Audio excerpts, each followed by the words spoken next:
I'm outside the Wynn, looking for a late Saturday night session. Just walking through though to get to a different casino location. The Encore, where inside I'll be going to my final destination. The poker room. The front manager was very adamant about me not filming her specifically, or anything else in the room. So sorry, no pocket cam filming tonight. In for 300 at the 1-3. Talk to you about my hands. When the dealing's done. My session ended around 2 in the morning, so I was a little tired to go over hands then, but I'm back from my trip in beautiful San Diego, California, ready to go over some hands now. Alright, in this first hand I pick up pocket 8s under the gun, raise to 12, and I face a 3-bet of 40, and the action's back to me. I'm getting about 2-to-1 immediate odds and 9-to-1 odds on a set mine. Not the greatest odds, I would say. Plus, I'll be out of position with a very vulnerable hand. These middling pairs are pretty hard to play out of position where I'll end up check folding on most flops. So I decide on folding. Pocket 8s is at the bottom of my raising range from out of the gun. One of the lower pairs I would raise from that position. So I think the play is fine. A little tight, but I can wait for a better spot. As you can probably tell, the strong winds at the beach were messing up with the sound quality pretty badly.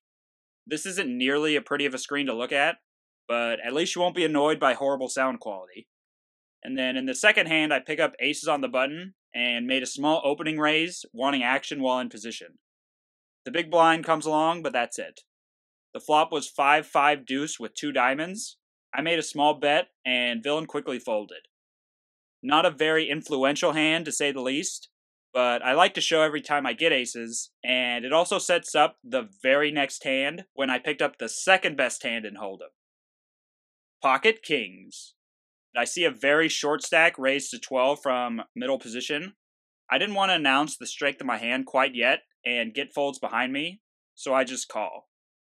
I would prefer inducing a 3-bet behind me, but I also wouldn't mind taking a flop from the cutoff, hoping to stack someone when they hit top pair, thinking I wouldn't just call with such a strong hand pre-flop. The button calls, and then the small blind happily obliges me with a small raise of 30, and the short stack just calls, leaving $40 behind. Time to put the plan in motion. I put in a back raise to 100. I could have gone all in. I just thought this sizing might give the small blind the hope that I could possibly fold to a shove. The small blind does shove after the button folds. The short stack calls. Then I made the easy call once the action was back on me. The side pot was actually bigger than the main pot, so I was mostly hoping to beat the small blind in this hand. The board came out with 2 queens and 2 nines. Then the short stack shows queen jack suited to take the main pot. Then the small blind actually shows pocket kings. So we get our money back from the side pot. A little unfortunate, I would say, to be against the same exact hand and have both of us lose to the weaker preflop holding, but I played the hand well. Time for the next hand. I open ace-6 of hearts from middle position to 12 and get 2 callers with position on me and 1 where I have position on him. The flop comes 6-6-4 rainbow. Pretty amazing flop, I would say. Then the small blind donked tiny for just 10. I really wanted to put in a raise here, but I also wanted to keep the players behind me in the pot with possibly 2 overcards that might catch up, or even induce them to raise with a pocket pair thinking they were good, or make some type of bluff attempt. Unfortunately, they both folded, and a 3 came on the turn. 5-7 gets there, but not too worried about that. Then I saw another tiny bet from the small blind. For sure time to put in a raise here.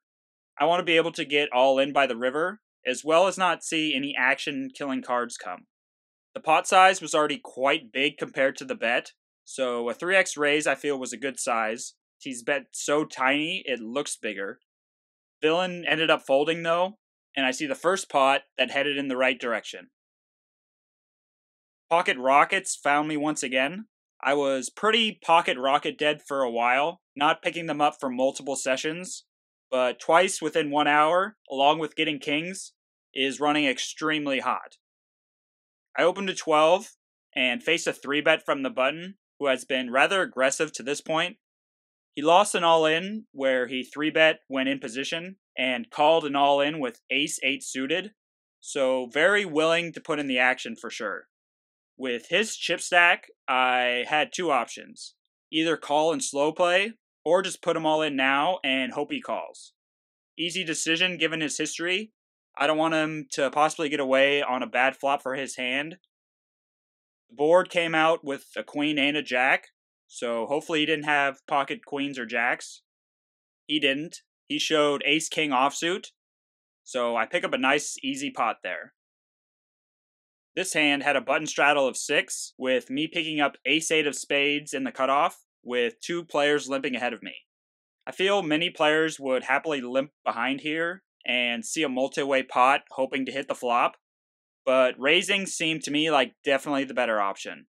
There's already around 20 bucks in the pot that I can pick up pre-flop a good amount of the time.